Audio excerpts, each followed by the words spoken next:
All right. Good morning, everybody. Thank you for joining us on this month's Drop In and Learn.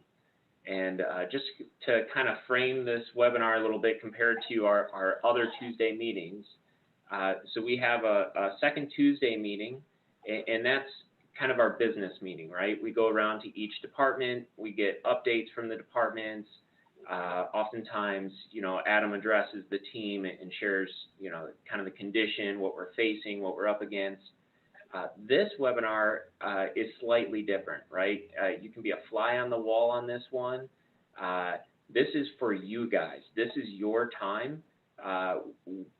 We're attempting to pull back the veil a little bit, bring some folks up front that can share their experience, how they're kind of digesting some of this information, and how this is affecting their work. So that's kind of the difference. And to kick this off, what better way than to hear from some of our customers?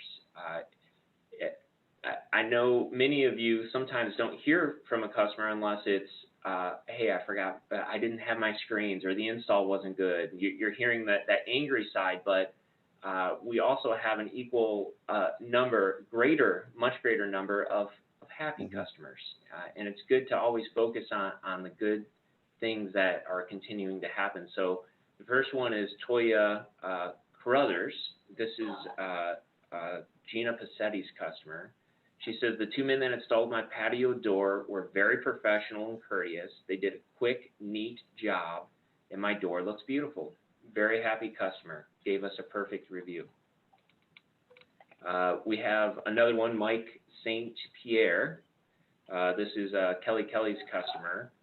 And he says, this is my third house and the third time I've used Wallside. The installation crews are always very professional and respectful of your property and always clean up before they leave. And with Wallside, they stand behind their no hassle guarantee. I've always recommended Wallside to a few of my friends, and they've been just as happy. So great to hear these positive things, and this is just from the last couple weeks. I didn't have to go, back at all. This is the first page of our reviews on here. The next one is Amy Graham. This is a John Kettler customer. She says, couldn't be more pleased with my experience from start till finish. Thank you for excellent service. And the last one I'll read, this is Chris Meller. This is Renee Roman's customer. He says, this is the second time that we have had Wallside install windows in our home. We used them years ago at our first house, and we were so happy with them, we used them again. They are the best. So very cool. So yeah, it's just great to hear these positive things. So let's dive into the meat of the webinar today. We have two fearless folks that are willing to be on our panel today, Scott Griffith and Dennis Cook. And we're going to be pelting them with some questions just to kind of see how they're managing the current conditions and what they're doing for their customers and how they're closing sales. So let's start with you, Scott, just to kick it off here. Why don't you walk us through at a high level your presentation with a customer? When do you mention the install date with a customer? And why do you mention it then? And do you do it at different times? Yeah, every situation, every customer is different, obviously. I try really not to bring it up until it comes up organically. So I don't necessarily have it in my presentation. I kind of, unless they bring it up, sometimes people, because it's kind of getting out there now that we're out far. So I am having people bring it up to me, on my first phone call, to confirm the appointment. Now I'm having people asking me, on the phone call, hey, how long are you guys out? I said, and how I answer is as long as everybody else. I try not to give a time frame until we're into the situation where it's a closing situation. And at this point, we're back into nice weather, so I'm using it that way. Hey, sorry, you're going to have to make it through another winter, but that'll be the last winter. We'll take care of you. We're going to put your windows in relatively nice weather in early March, and this will be the last time you have to do that. That's how I approach it. Comes to that, I don't necessarily work it into my presentation.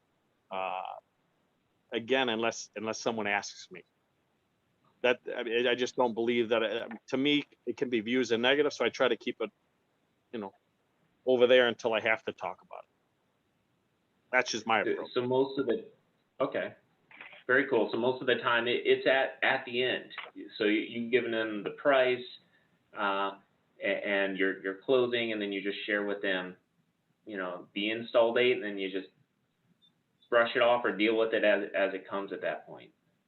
Agreed. So some people are shocked. So I think it definitely has affected my first call closing percentage. So you are going to have to probably work a little. We're back to the follow up being super important.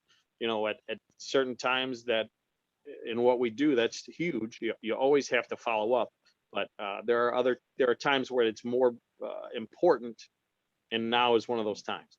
So I'm on vacation, and I spent all day yesterday, emailing contracts out. I drove physically to 4. I mean, I worked just as much yesterday as I did Saturday and Friday. I've got 4 or 5 more to get today. So you just have to work them. I mean, your first call closing percentage is going to go down. Just can't let it frustrate you. And, stay in touch with those people, because everybody else is just as far out as we are. I talked to a buddy of mine over at Pella on Saturday, and they're out until February as well. So it isn't really, nobody's any better. I mean, some of our competitors, as everybody knows, will lie to get business and then avoid the phone calls. We don't do that. So, and I tell people that basically, as I just said it, I'm not going to, Mrs. Jones, I'm not going to lie to get your business. I'll leave that to my competition. But if you want it done right, you want it done for a fair price, we're going to, there's nothing that you can get right now that you can't wait for. You can't even go in a restaurant and bring out food. You got to wait in line in the drive-through. We're no different. Yep. Yeah, very good. And so, Dennis, same question to you. If you don't mind walking us through your presentation at a very high level, and specifically, when do you bring up the install date? How do you manage that? Well, it's very similar to Scott. I don't have it in my presentation. I bring it up as it comes up. I've got to know what city I'm in to be able to discuss it, because some cities I'm installing in February, March. Some cities I'm in July, and July one's tough, real tough. So when I'm in the Grand Rapids, Lansing area, I just if it comes up, everybody knows that every customer kind of knows how busy the home improvement business is. So when I first meet them, I how you doing? Oh, busy. How you doing? And then I talk a little bit about the industry and how it's really busy out there, and then I just go through my presentation from there. And as it comes up from the customer, like in the Grand Rapids, Lansing area, I'll tell them, I talked to one of my colleagues here at Wellside and came up with a thought that, maybe tell me, we're around the first quarter.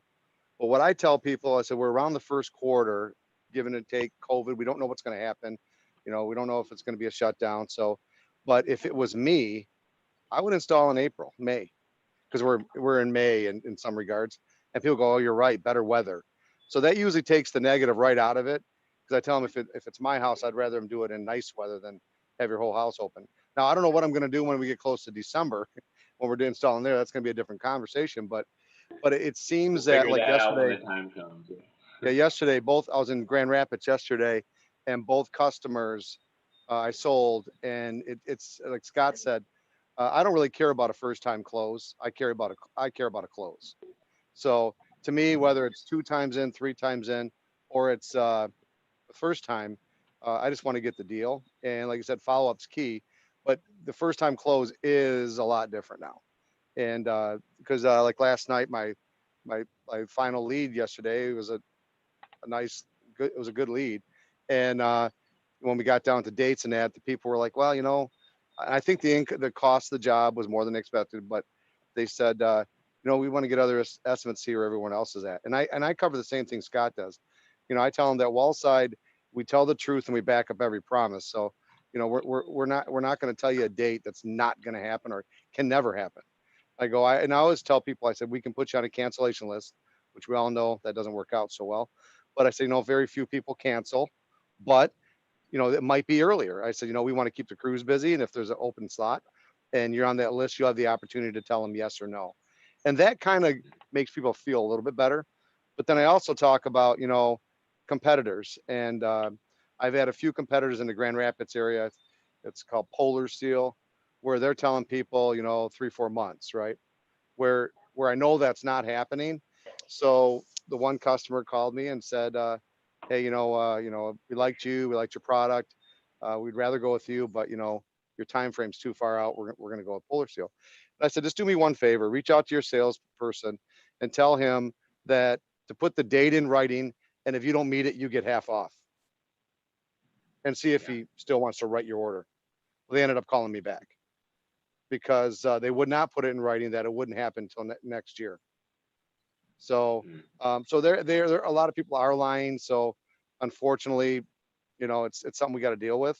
But when I'm in the Jackson area, which is, right now we're like March-ish, it's a little different than telling somebody July. It's a different conversation. But most people are understanding. I run into most people say, yeah, I get it. It's really, really busy. And so it becomes kind of a moot point. And I bring it up when they bring it up. And I tell them, say, and at the end, when we get, let's say they didn't ask anything, I said, let's talk about, your windows. And Wallside always wants to set the right expectation for you. I go, and then we talk about install dates. And I said, there's a reason we're that far out. And people go, okay. And they go, that many people bought from Wallside. So my question, and this is the ones that are thinking, well, I don't know. I just say, well, what do they know that you don't know? I mean, for us to be that far out, that many people bought. I said, remember, we make our windows, so what we're waiting for is I always tell them, we're waiting for the crews to free up because Wallside doesn't want anybody practicing on your house. And people are like, I said, we use crews that we know, and people are a lot of times they go, okay.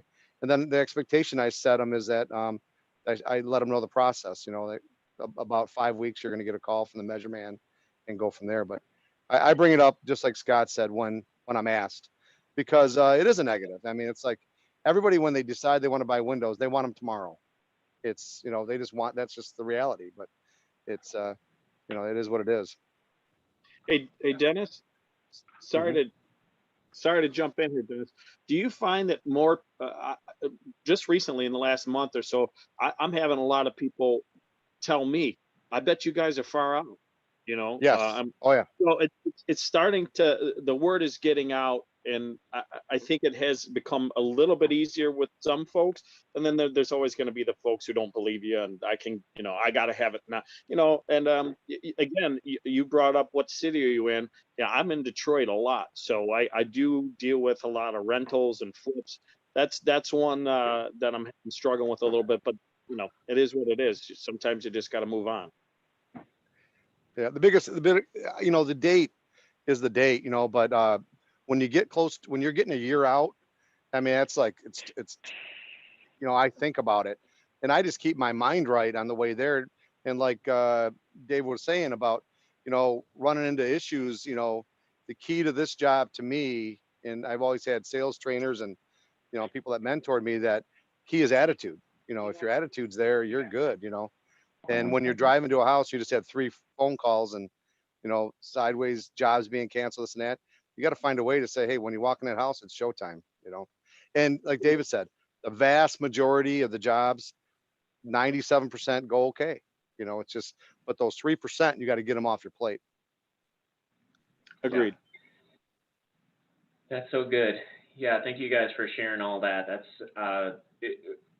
one thing that you said, Dennis, that kind of stuck out to me was you have to call the bluff as well. So when you're talking with a competitor or going up against a competitor and they say, oh, we're 6 to 8 weeks out, how do you call that bluff and hold them accountable to that statement and prove to the customer that that's probably not the case, and you need to make sure that that is the case if that is your expectation and reason for signing that contract.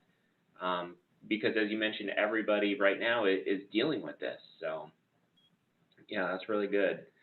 So you're doing your presentation. You've presented the price. They say, sure, this sounds great. You walk them through the contract and you say, okay, the install date, we're out to February. Maybe you mentioned it before this point, and the customer just says, whoa, no, there's no way. It's that, the folks that are not yet in tune with what's happening in this world, and they say, hey, I cannot wait 6 to 7 months. I can't wait until next year for my windows. The levers you pull at that point are what? What do you say to that exact statement in that moment? Well, what I Scott, tell we'll pass people, it back. yeah, Go ahead. you want me, what I Go tell ahead, Dennis. Please do, yeah. what I tell people is that, there's a reason we're that far out, and I start talking about, how much business we're doing, and these other people want to do business with us. And I tell people, your windows are 50 years old now. What's an extra few months to buy from the company you want to buy from? I mean, it's worth the wait. Wallside is worth the wait, and a lot of people are like, you're right, because a lot of times we're going to these houses that are from the 1950s and their windows, the only problem you run into is when someone's got a busted window that is plastic on it. Mm-hmm. Then you run into a little bit of issue. And I always say, hey, why don't you have a glass person put glass in there? It'll be cheap, just cheap glass, or put plastic, and you're gonna have to deal with it. But and then I just explained to them that it's a good problem to have, selling too much. And I tell them that's the reality. And I tell people Wallside is a family company.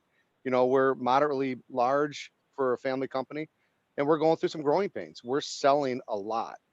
And so it's part of the job. I just tell them it is what it is. And people usually are like, they're usually sympathetic, and the ones that have no clue and think this and that, then I want to get another estimate.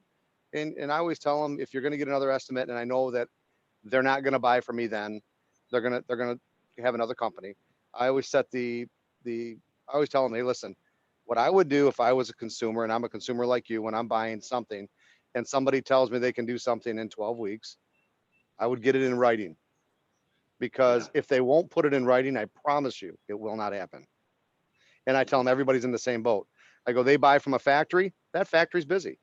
I go, so in there, and I go, it's the same thing. I go, and I always tell people, I said, my advice to a customer has always been, buy from the salesman you trust, the company you believe in, at the price you can afford.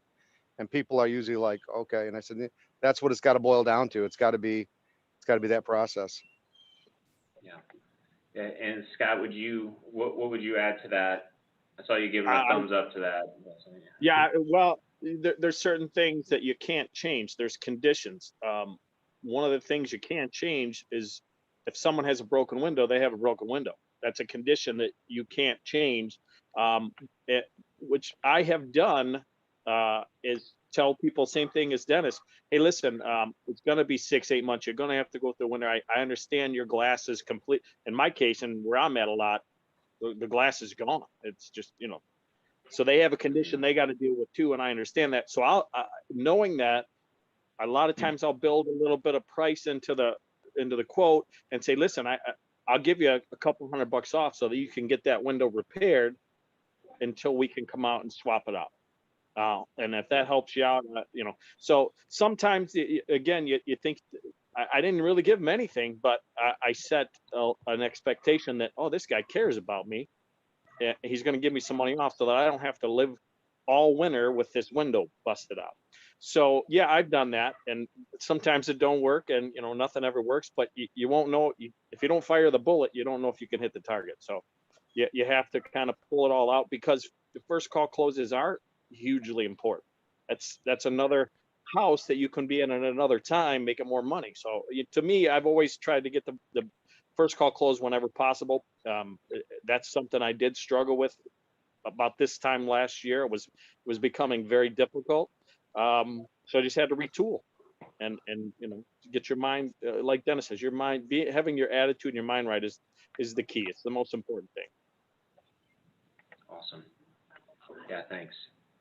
And I see a few folks on the panel raising their hand from time to time. At the very end, for the last 5 minutes, if there's anything you want to add to the conversation or ask Scott or Dennis directly, I can open it up if time allows for that. So, all right. So you've overcome the objection. The customer is now on the schedule. They're 6 to 7 months out. You sign the contract. What does that conversation sound like? How do you prepare the customer going into the next season of their relationship with Wallside? And Scott, we'll start with you on this one. Okay. You have, as I'm filling out, now it's a little bit better because for the longest time, I wasn't even filling out paperwork in the house. Now that I'm vaccinated and we can ditch the mask and look at people. You do have to have that conversation when you're doing your paperwork about expectation and what steps is going to happen and when they're going to happen. Because if you don't, you're gonna be getting a phone call in 7 days after you've left from the customer going, hey, the measure, nobody's called me. And so you have to, I walk them through, all right, so we're going to fill this paperwork out today and we're going to get you in line. I've been using that a lot, like you're in line, because that's basically what it is. It's like you go to Cedar Point, if you want the best ride, you got to wait in the longest line. We're the best ride. So what we're doing today, Mrs. Jones, is I'm filling your paperwork out. I'm getting you ready. You're in line. So here's the next step in the process. One of our measure techs will contact you. I said, normally that takes about a week. However, in today's world, that's at least a month. So they just won't show up out of the blue knocking on your door. They will call you. They'll contact you. They'll schedule an appointment to come out and take the exact measurements for your custom made windows. Again, going back to Kathy Kramer's custom made windows at not a custom price. And then from that, you'll be contacted by the installation department with a date if I haven't already given them a date. And that's going to be down the road, and we'll get you all wrapped up. So those things have to be covered, and you got to really cover it, because if you don't, you're going to be getting calls a lot. And we don't have time to take those calls that if you cover it, you're not getting those calls. Yeah, excellent. At least that's such a good point on the why you do it. You're shooting yourself in the foot if you are shorting that time or changing something for the customer, because the expectation is missing a little bit, which equals time, right? It equals phone calls and explanations and all that. So yeah, that's very good. Yeah. I don't think I'm any different than anybody else. Time is a commodity at this point. So. Yes. Yep. And Dennis, same question to you. How do you prepare the customer for the 6 to 7 month wait time for the best ride in the park? Well, it depends on the city I'm in. I can't schedule a lot. So like more than half my jobs are scheduled by Scott. So the one depends on what city I'm in. But once I write the job, if I got a date, I set the expectation of the whole process. I let them know, writing them up today will get them in queue. It'll get them in the process. I go, because it is a long process. They already know the dates. And when I have somebody on the fence right then, and I tell people, if you want to hire Wallside, do it today. Get the process started, because it is a long process. And people, a lot of people are like, yeah, you're right, And so at that point, I start to go over, we're going to write you up, get you in queue. Then 4 or 5 weeks, you're going to get a call from the measure department. They're going to set up, and I know which area I'm at, who measures, whether it's Glenn, Marty, or Al. And I say, this person's, it's like, I got a name with it. And that usually makes a big difference to them. And I said, they're going to be in and out. They measure these. And I always build our measure people up. They got, 35 years experience, and they know what they're doing. And if you happen to have a question, they can answer it. But I said, here, that'll be 5 weeks from now. And then you won't hear anything from us for a couple months. That's the ones that we don't have a scheduling date. And then they say, okay, then you're going to get a call and they're going to give you some dates available. And then if they have a date, I let them know you're not going to hear anything from us. And I go, then the day of install between 7 and 9, you're going to get a phone call telling you what time the arrival time is. And then, then I leave it. That's pretty much what I do when I just want to spell out so I don't get the phone call. But I also tell customers, maybe I do it differently than other salesmen. I tell people that, I'm not just a salesman, I'm a factory rep. And I said, and factory reps work for the factory. So if something pops up and you're frustrated, reach out to me and I'll do my best to help you. Because the calls I'm getting now from people you just write up and that they can't get through to anyone. Like I had a customer that wanted to change his installation date because of medical reason, but so I just took care of it on my end. But so I always tell people that we're not just here, before and during the sale, we're here after if you're running into some roadblock, and a lot of people like that. Awesome. Yeah, that's great. In that you position Then I hand it off to you, yourself Dave. with the customer. Then I hand it off to you. What's that? Well, thank you. Then I Dennis. hand it off to you like appreciate that. like a football. Just here you go, Dave. Run with it.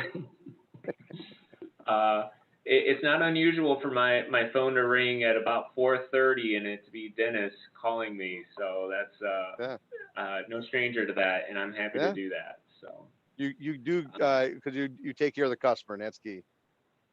Awesome. Just to chime in there, we're happy to assist, but it's also making the perfect path. So it's a team effort here, and each part of the process requires everyone kind of passing the ball from person to person, but make that perfect path starting from the beginning. And that's a big part of what we talked about on our call a couple of weeks ago is start off, you have the ball first, start it off and making that perfect path, making sure that you're selling the right way and making sure all your I's are dotted and T's are crossed. So, and it goes throughout the entire process too when there's issues, which certainly there are, and making sure that, you're making that perfect path to give us the information in the office to make sure that we can take care of the customer. Yeah, absolutely. And that's a good transition into changing our focus a little bit in our conversation here. So one of the things that we're conquering as a company right now is install date, right? We have all the shortages and everything we're working towards. And one thing that really gums up the system is when we go out to a home and we're not able to complete a job. We have to pull out of it for there's lots of reasons why we have to pull out of a job. Mismeasure, a window broke, just something happened. We as a sales team can own part of that problem, right? And it was posed on Tuesday's call to sell smart, right? When we're in a customer's home, let's sell a job that we can install really well. Let's not try to flex outside of our normal parameters too much and pull in all these other folks and try to shoehorn something that just isn't quite the right fit into Wallside, because inevitably that will gum up the system. That's a question to you guys. What does that mean to you? What does selling smart even mean? And Dennis, we'll pose that question to you. What do you think about when we say that? Yeah. Well, so I feel selling smart is, first of all, listening to the customer to find out what they want and what we can do to make it happen. Now, as far as like cutouts, stuff like that, I don't shy away from any job. I look, if it's in the book, I don't have the right to decline a job unless if I see there's water damage or something like that, and I'm gonna say, hey, listen, you got to get that fixed first, or I'm gonna walk away from those jobs if it's something that I think is structural or something going on. But selling smart is looking into our sales book, knowing what the companies set what costs and charging for it. So if somebody wants a cutout, we can do that. You're going to pay. And, if somebody's got anything, headers, whatever, we're going to charge for it. So I always make sure that 3 people win in this process. I make sure I win and I get paid right.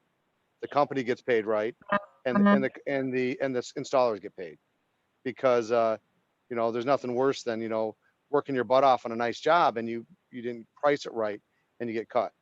But I try not to shy away from a job. I look, if it's in the book, it was meant to be there, but we're charging for it. So, and I know that everything's a skill set, especially like in Grand Rapids area.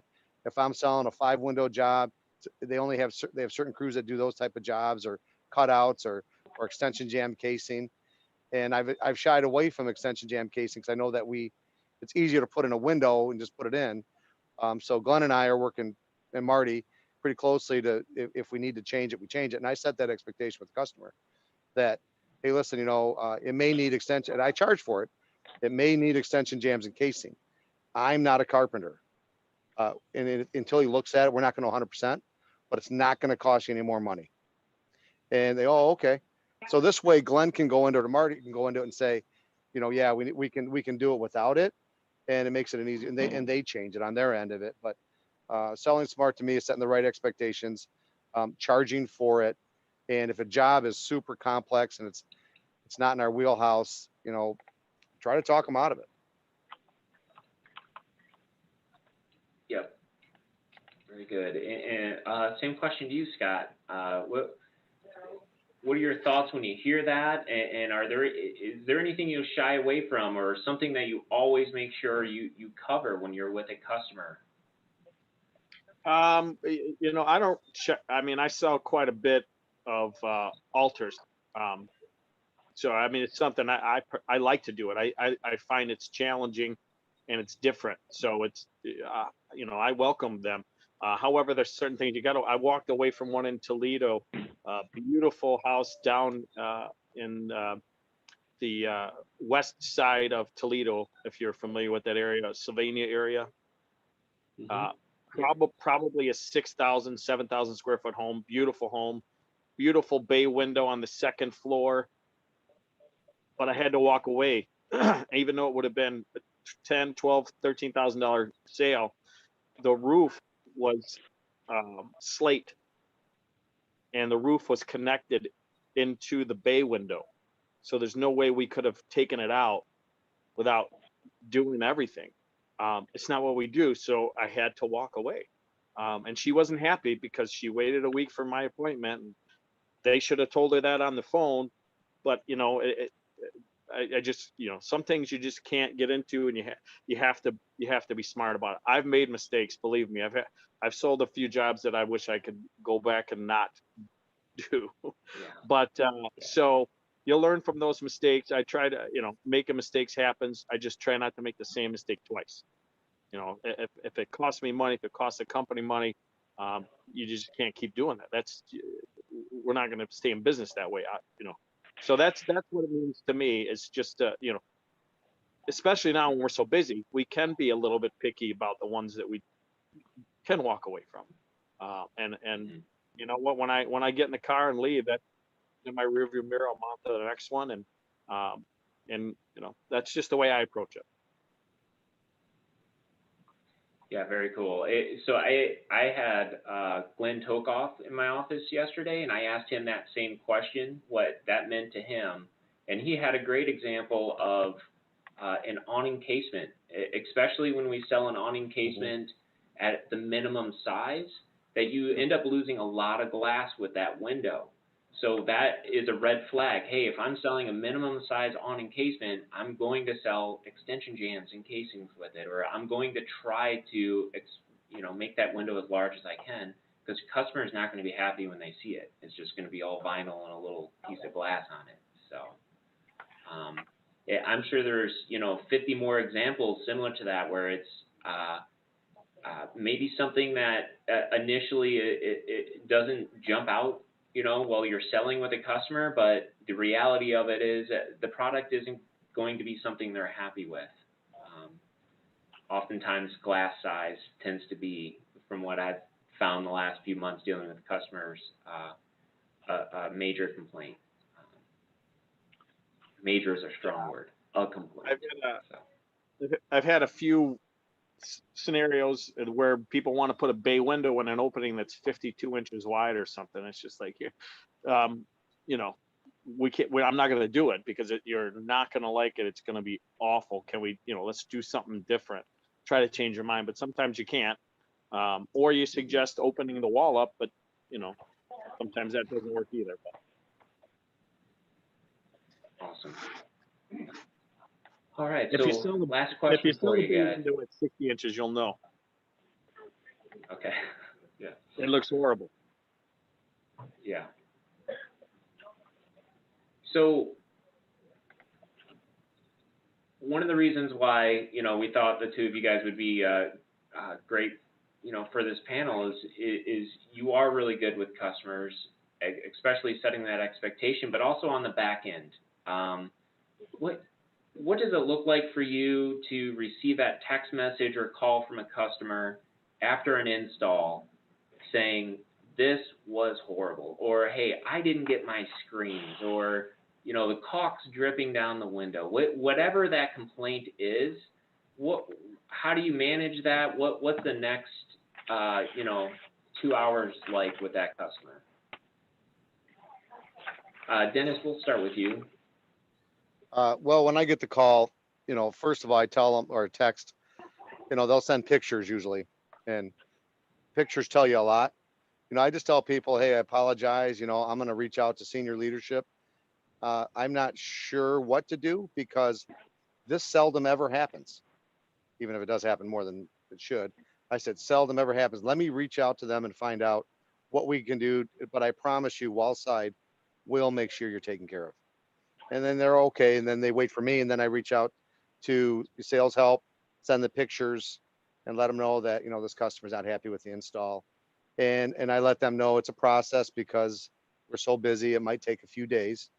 And people are usually cool about it, on a bad install. The hard one is, when installs are canceled, and they call, that's the hard one because they've waited 5-6 months, and they're excited to get their windows and then it's canceled. So, but a bad install, I've had customers tell me, hey, Dennis, I don't have screens, what should I do? Should I hold back the money? And I've told them, I said, well, screens are like $30 each. I mean, why would you hold back the money? I mean, I tell them I'd pay for if you want to hold back anything, I mean, you can hold back the 4 screens. I go, but, we're going to take care of you. We're not going to leave you screenless. And, most people are okay and they'll pay it, but some are, they've dealt with contractors, had problems in the past, and, unless they get everything, they're not doing it, or a broken window or a mismeasured window, so I always try to tell them that, listen, I'd pay, something up front because, the third down doesn't even cover the windows. So, Yeah. but yeah, but bad installs, you gotta recognize them, and you gotta console them. You gotta say, I understand, I'm so sorry. Let me figure out what to do on this one. It seldom happens, because if you say, oh yeah, I know what to do, this happens all the time, and people are like, what?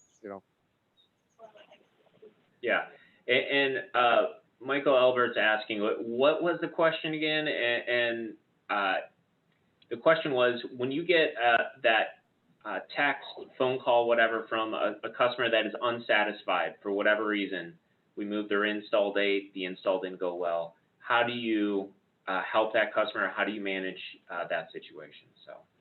And Scott, what's the question again? That he had a customer text him that we canceled their install and we moved them way further out and they're upset, right? Right. Yep. Okay. Go ahead, Scott. Well, that one hasn't really happened to me, so I don't. I guess I'll figure that one out when I get it. If you're lucky. Well, I can tell you it happens out here quite a bit. It has in the Three happened. Rivers area. Like It I've had a has lot. happened, but not much. For me, that it's happening, but not enough to. My main thing is when somebody's pissed. I know when I'm mad, I just want someone to listen to me. I want to know that I'm important, So I was on a phone call 20 minutes yesterday. In fact, I still haven't gotten back with her. This lady was livid about guys were putting their windows in and they had a rotted buck frame and they weren't going to replace. It doesn't matter.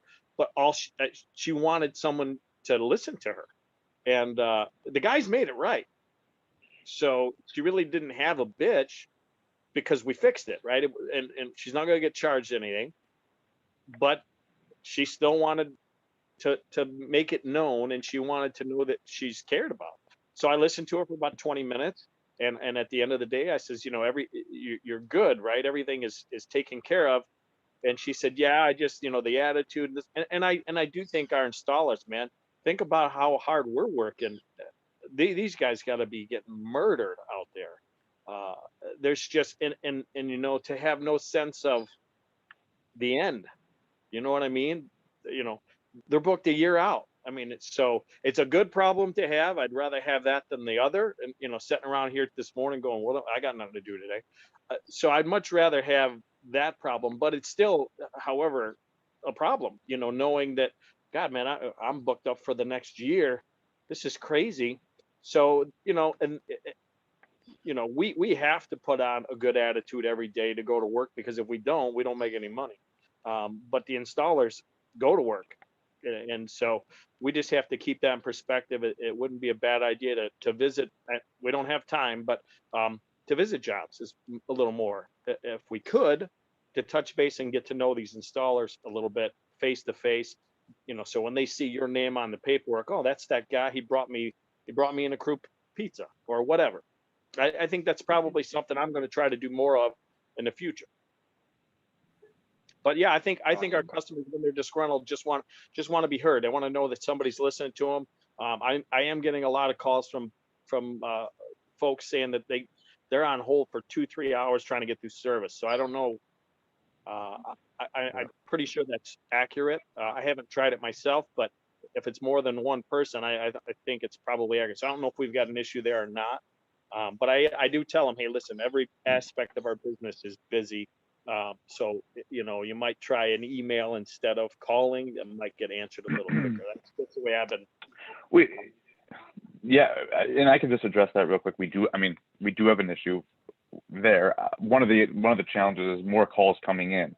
So typically on a really busy day, we would get 300 calls into our service department. I think a week or two ago, we got over 600. So that's a pretty huge spike that it's hard to ramp up.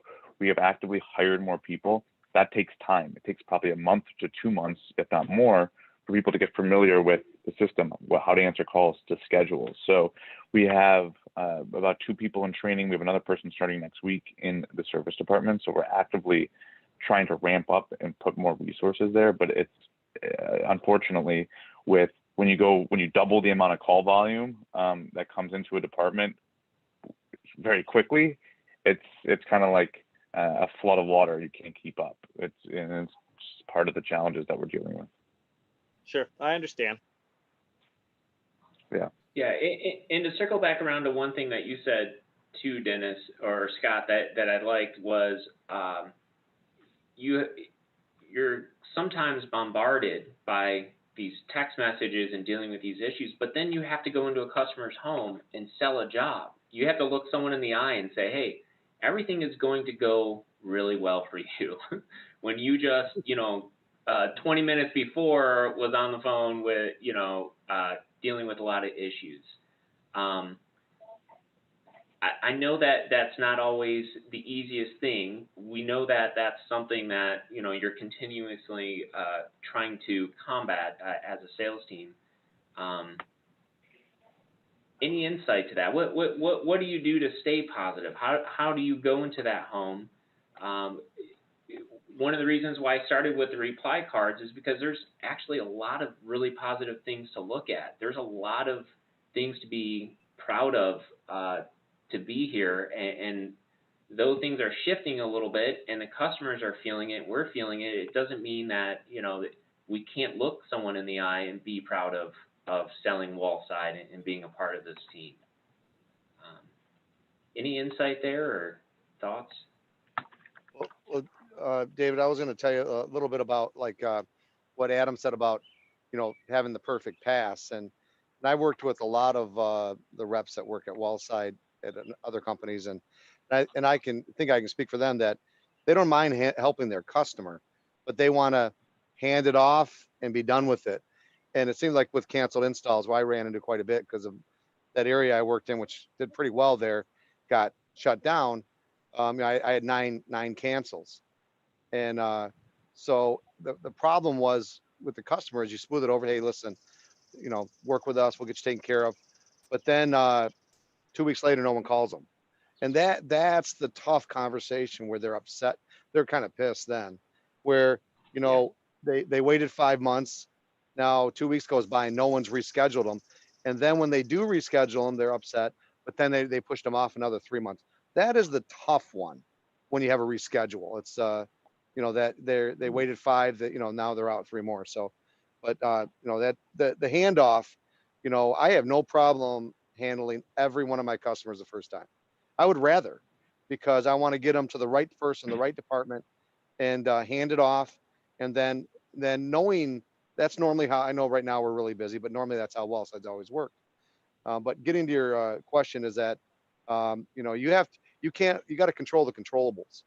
And if you can't control, a customer complaining about a bad install, a canceled date, truck get a flat tire, those things, you have to be a duck and let the water roll off. Because if you don't, a customer will feel it. They'll feel it in the house.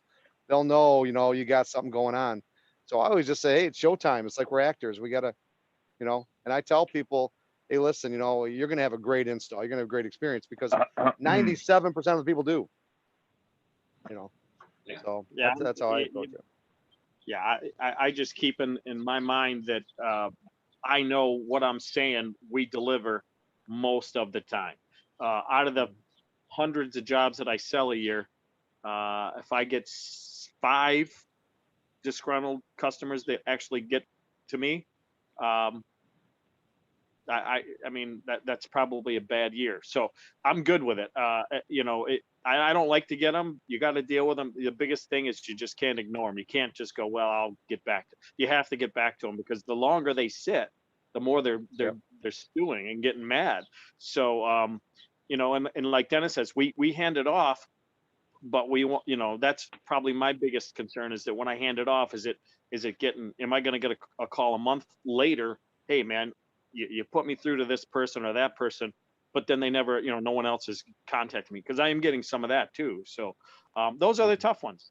But whatever conversation I have in my car, before I walk out of my car, I'm back in form. Dennis said it's like acting. You have to put that away. You just have to put it away. Awesome. Yeah, thank you for all that. That's some good insight. And operationally, if you guys are running into roadblocks, just send it to me, send it to Adam. Just send it in. It'll be on our radar, and a bare minimum, that customer will get a phone call within about 24 hours, at least when it lands on one of our plates. I can tell you, when install has to make a lot of changes in their department, it's all hands on deck. On those days, they're handing calls off to Adam, they're handing calls off to me. We're just on the phone with customers trying to keep it off your guys' plates, right? We want to keep it internally, operationally running smooth. So thank you to handling customers that way and being a duck, right? Doing your part, passing it on to us, letting us kind of deal with that, roll it off your back, go into the home and sell that next job. Awesome. So David, can I ask you, do you want the process to be, we handle it, like where do we send it? Like, to make sure I use sales help. I know that's been a great tool for me, and I know you guys look at that, but like, when you wait 2 weeks and no one's called them, who should we reach out to? I think, the direction on, and okay, they canceled install, customers waited 2 weeks, they don't have a new date. who do we send it to? So if you've already done the initial process of letting the department that needs to know, and then it bounced back to you after, a week or two, send it to me. Yeah, I'm Okay. happy to take those. So who do we, like installation issue, who do we email? Because I'd rather not call, because, it's an email, I got a track record, and I look back at them. Like, so you got an installation problem, that you got a broken window and the customer's waited 2 weeks. No one's called them to put their the one out of the 20 windows. Who do we send it to service? Do we send it to sales help? Do we send it to Mark Tyler? I saw Adam shake his head no. I was going to say send it to sales help. Yeah, I agree with that, with David. So that's the best inbox for sales representatives. We're tracking that. Yes. Mark Tyler is on that email, as am I, as is David. So that is, again, that's the best place to send that. You could also, my recommendation, especially with a very hot customer, is follow up with either a call or a text to David to say, just, I want to make sure this is getting taken care of. But the benefit of sending it to sales help is it gives you visibility. And we're tracking these. It goes right into our tracking system. And our goal is to knock these are the priority ones. Perfect. Customers get sent into service@wallside.com all the time. So they probably get thousands of emails into that over the course of a month, whereas our goal with sales help is to limit, is to kind of jump on those as quickly as possible. Those are the hot ones. Yeah, awesome. So we are at the end. This is a great topic. I think we could talk forever. I want to give Gina an opportunity to talk. She had raised her hand, and just wanted to see if she had a question or some parting words there. Gina, are you able to unmute?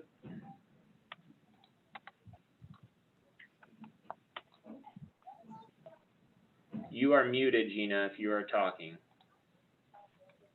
Hi, sorry, I did not raise my hand. Can you hear me? Yes. It was an accident if I hit it, but it was a great call. Thank you, everybody.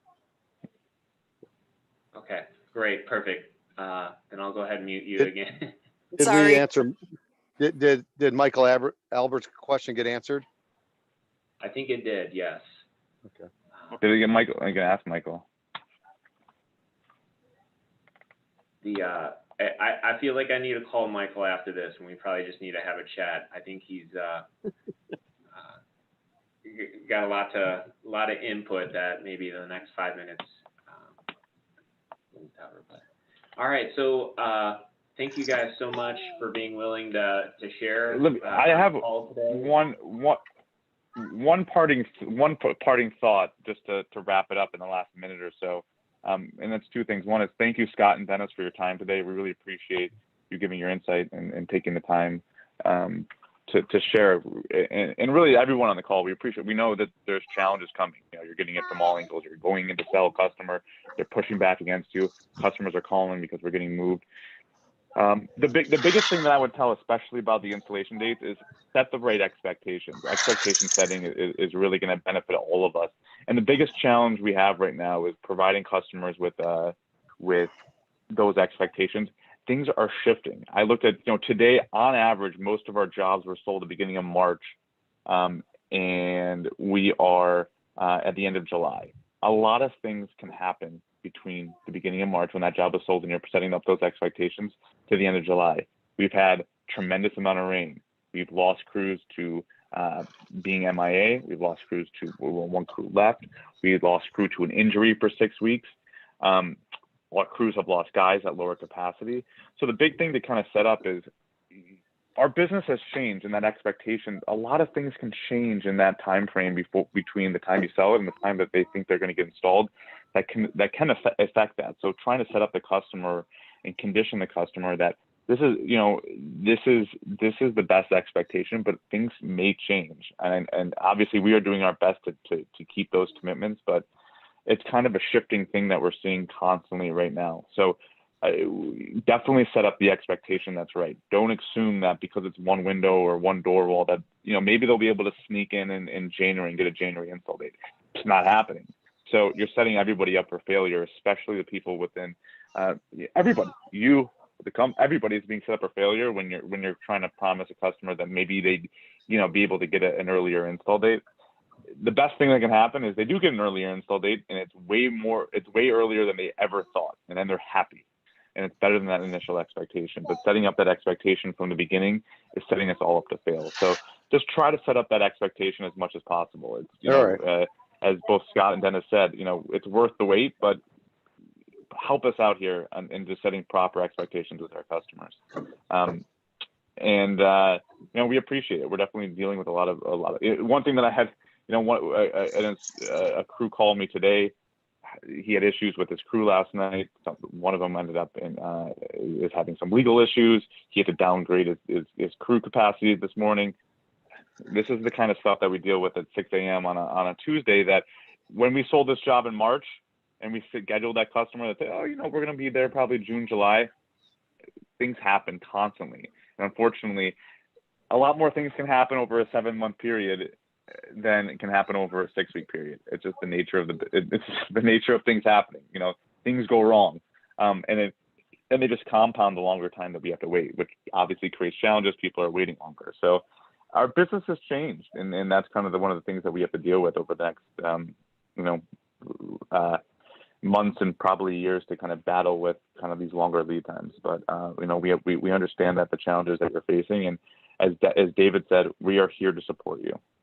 And so if you need anything, please give us a call, and we're willing to help out. With that, have a great morning, a great day, make it a great day. And again, thank you to Dennis and Scott for your time today. Thank you. Have a good one, guys. All right, have a good day. All right. Make it great. Thank you.